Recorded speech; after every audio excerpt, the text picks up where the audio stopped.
आदिल खान आज़ाद का आदाब कबूल कीजिए। फ़लस्तीनी औरतों से कहा जा रहा है या तो बच्चे ले लो अपने या फिर कपड़े। औरतें कह रही हैं कि बच्चे बदले नहीं जा सकते, कपड़े बदले जा सकते हैं। ये आज के गज़ा की सच्चाई है और ये इस लड़की ने रो रो कर सुनाई है। ये औरत है, इसके बच्चे हैं। इसने बताया है कि उसकी ज़िंदगी पर किस तरीके से इज़राइल का गंदा साया पड़ा है, इज़राइली फ़ौज का। They told me either take your children or take your clothes. उन्होंने मुझसे कहा, उन्होंने आईडीएफ ने वाई फौज लेकर मेरी 2 साल की बच्ची ने डर के मारे हाथ ऊपर कर लिया, हैंड्स अप की तरह। ये बताती हैं, मैं बच्ची नहीं दिखा सकता। उसने माँ के बताने पर भी हाथ ऊपर कर लिए थे, वो इतनी खौफजदा थी। ये औरत बता रही है, मैं आप इनका वीडियो देखिए साइड में। ये बता रही हैं कि वो आए मेरे खेमे में, उन्होंने मुझसे कहा, मेरे कपड़े नीचे पड़े हुए थे, मेरे बच्चे थे। उन्होंने कहा या तो बच्चे ले लो या कपड़े ले लो। मैंने बच्चे उठाए, मैंने कहा कि मैं बच्चों को नहीं छोड़ सकती, मैंने कपड़े छोड़ दिए। I told them no, I choose my children, clothes can be replace but I can't replace my children. मैंने उनसे कहा कि मैं अपने बच्चों को चुनती हूँ। मैं कपड़े मेरे बदले जा सकते हैं, रिप्लेस हो सकते हैं, लेकिन मेरे बच्चे रिप्लेस नहीं हो सकते। नूर अबू शाब था इस बहन का नाम। ये एक बेघर फ़लस्तीनी औरत है। उसने कहा, हमारी हालत देखिए, हम कहाँ रहते थे, कहाँ आ गए। हम इस टेंट में हैं, इस टेंट में बिन बुलाए कुत्ते भी चले आते हैं, हमारे बच्चों पर भौंकते हैं, वो डर जाते हैं। मेरी बच्ची रात डर गई, छोटी सी। इस टेंट के अंदर बिन बुलाए सर्द हवाएं भी चली आती हैं, मेरे बच्चे ठिठुर जाते हैं। इस टेंट में बिन बुलाए समंदर का पानी, बारिश का पानी भी सैलाब बनकर अंदर आ जाता है, सब कुछ डूब जाता है, सब गीला हो जाता है। हमारे कपड़े, हमारे पास जो कुछ भी खाने को है, हर कोई इस टेंट में बिन बुलाए आ जाता है और आखिर को इजरायली फौजी भी बिन बुलाए चले आते हैं। सर, ये सीरिया की तस्वीर है। नीचे फर्श पर बशर अल असद की तस्वीर फ्रेम लगी हुई है। इस फ्रेम के ऊपर जो खड़े हुए हैं वो वही वफादार हैं बशर अल असद के, जो सालों साल बशर को सामने देख सैल्यूट ठोकते रहे। आज उन्हीं की तस्वीर पर खड़े हुए हैं और सरेंडर कर रहे हैं। जी, ये सीरिया के फौजी हैं जो बशर अल असद की तरफ से लड़ते थे। आज जब एचटीएस की नए निज़ाम के सामने सरेंडर करने आए तो इन्होंने अपने हथियार डाले और बशर की तस्वीर पर से गुजरते हुए अंदर गए इमारत में, जहां ये साइन करेंगे, इनको सज़ा होगी या जो भी होगी। ये वक्त है, उसी हुक्मरान की तस्वीर पर पैर रखकर जाना पड़ रहा है जिस हुक्मरान के पांव के साए पर भी ये सर झुका देते थे। ये वक्त है सर, और ये वक्त तो किसी पर भी आ सकता है। जो आज जुल्म कर रहे हैं उन पर भी आ सकता है। मोसाद ने 60 मिनट्स, एक बहुत मशहूर प्रोग्राम है सीबीएस न्यूज़ का, अमेरिकन चैनल का, मोसाद के 2 एक्स एजेंट ने यहाँ पर खुलासा किया है कि कैसे उन्होंने हिजबुल्लाह के बीच रहकर उनके बीच जासूसी करके वो पेजर अटैक किया था।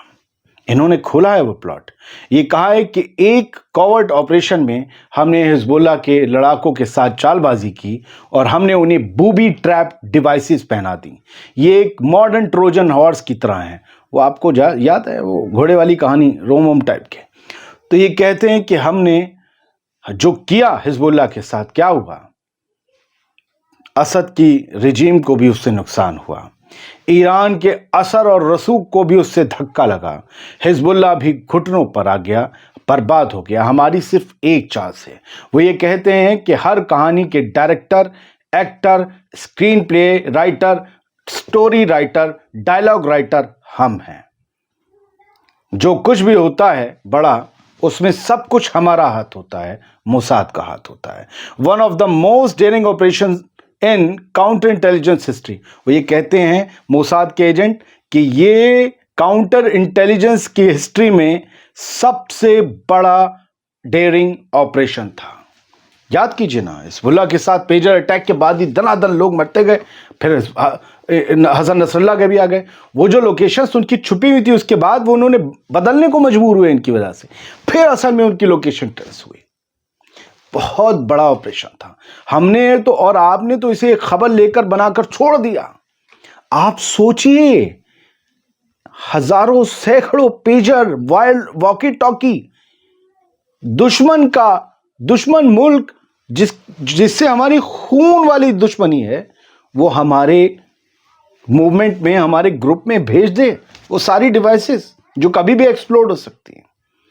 बहुत बड़ा ऑपरेशन किया था इजराइल ने, और ये बेंजामिन नेतन्याहू को दिखाया गया है। ओपन सोर्स इंटेल में हिजबुल्लाह के ही हथियार जो इजरायली डिफेंस फोर्स ने जब्त किए हैं, बताया गया है कि नेतन्याहू उसका निरीक्षण करने, उसको देखने पहुंचे, क्या क्या मिला है हिजबुल्लाह के पास से। तो कहीं ना कहीं नेतन्याहू खुद भी चौंक गए कि भैया ये क्या क्या माल मसाला लगा रखा था इन लोगों ने, भाई ये लोग क्या कर रही थे। तो बहुत तगड़ा, आप देखिए ना क्या क्या है। रॉकेट लॉन्चर्स हैं गाड़ियों पर लगे हुए, नेतन्याहू उन्हें देख रहे हैं और सब कुछ समझ रहे हैं। हालांकि नेतन्याहू के अंदर एक गुरूर है कि यार ये हमारे सामने तो कुछ भी नहीं जो हमारे पास है, और अमेरिका से मिले वाले तो हमें इससे लाखों गुना ज़्यादा ख़तरनाक हैं। फिर देखा इन्होंने, अरे ये तो एडवांस कुछ डिवाइसेस भी हैं। फिर हर्जी अलेवी के साथ खड़े हुए देख रहे थे। फिर इन्होंने मिसाइल वगैरह भी देखी थोड़ी बहुत जो है उनकी, और चीज़ें, माइंस वगैरह, बुलेट्स देखी, मशीन गन, बोली हाँ ये तक तो सही है। रॉकेट लॉन्चर्स देखे जो रूस से मिले बताए जा रहे हैं हिजबुल्लाह के पास, उन सब का भी मुआयना किया। और ये तस्वीर हम जीपीओ को ही क्रेडिट देते हैं, और उनकी गन्स भी उठाकर जो है नेतन्याहू ने देखी। फिर स्क्रीन के सामने खड़े होकर उन्होंने उन सुरंगों को देखा जहां से स्क्रीन पर देखा कि जहां पर ऑपरेशन चलाकर कैमरा वगैरह ले जाकर इन हथियारों को बरामद किया गया था हिजबुल्लाह के। तो हिजबुल्लाह बड़ी तादाद में अपने हथियार छोड़कर गया है, इसे तो कहना ही होगा। लेकिन जो सच है वो सच है कि हिजबुल्लाह ने इजराइल को वो नुकसान पहुंचाए हैं कि अभी तक उनके नॉर्थ कब्जे वाले इलाकों में सेटलर्स वापस लौटकर नहीं आए हैं। उनको अभी तक यकीन नहीं आ रहा है कि सीज फायर हो गया है या जंग वापस दोबारा शुरू नहीं होगी, तो वो खदशों में रह रहे हैं। अब देखिए सर, ये मैं वीडियो आपको दिखा रहा हूँ, ये बड़ा खूबसूरत वीडियो है। फ़लस्तीन का झंडा है, बर्फ़ है, मेरी नज़र में बड़ा खूबसूरत वीडियो है। और हाथों में औरतों, लड़कियों के, बच्चों के, वो छोटे छोटे बच्चों की के तरीके से कहते हैं ना, डमी है, जो बेजान बच्चे हैं फ़लस्तीन के, और ये प्रोटेस्ट कर रहे हैं। ये फ़लस्तीनी सपोर्टर्स हैं उपासला में, जो कि स्वीडन में है, स्वीडन देश में। ये सब लोग फ़लस्तीनी बच्चों के सम्मान में जो कि शहीद कर दिए गए, इस जुलूस को निकाल रहे हैं। बर्फ़ है, ऐसा नहीं है कि बर्फ़ में निकालने गए, जहाँ रहते हैं वहाँ बर्फ़ है, लेकिन ठंड वंड की परवाह नहीं की, बाहर निकले फ़लस्तीनियों के लिए। हम कह रहे हैं कि मैं खुद सोचता हूँ मैं यहाँ आवा, हाँ बस मुझे वक्त नहीं है बाहर कहीं जाने का, वरना मैं भी एक दिन जाता, अपना सपोर्ट जाहिर करता, भले कुछ होता मैं इजाज़त लेके जाता। लेकिन ये लोग, इनका कोई रिश्ता नहीं, कोई ज़ुबान नहीं, कोई दीन एक नहीं, और ये चले जा रहे हैं। इनमें कुछ ही फ़लस्तीनी, आप शक्ल देखेंगे तो आप पहचान जाएंगे कि इसमें अरब मुल्क के या फ़लस्तीनी मुल्क के लोग नहीं हैं। इनमें ज़्यादातर एक दो आपको हिजाब में दिखेंगे, आपको पीछे ज़्यादातर आधे लोग वहीं स्वीडन के दिखेंगे। ये कौन है? इंसान है। क्योंकि फ़लस्तीन का सपोर्ट करने के लिए मुसलमान होने की ज़रूरत नहीं, अरब होने की ज़रूरत नहीं है, इंसान होना काफ़ी है। बहुत बहुत शुक्रिया। दुनिया टुडे आप ही का चैनल है, और अब आपके सपोर्ट से इसे आगे ले जाना है। ये QR कोड जो आप देख रहे हैं, ये इस चैनल की टीम को सपोर्ट करने के लिए है। बहुत जल्द इसके एंकर्स की भी टीम हम अलग करने की सोच रहे हैं, ताकि वो इस चैनल को चलाएं और हम अपना पूरा फोकस आज़ाद बोल इंडिया पर कर पाएं, जो आपका ही पहला चैनल है।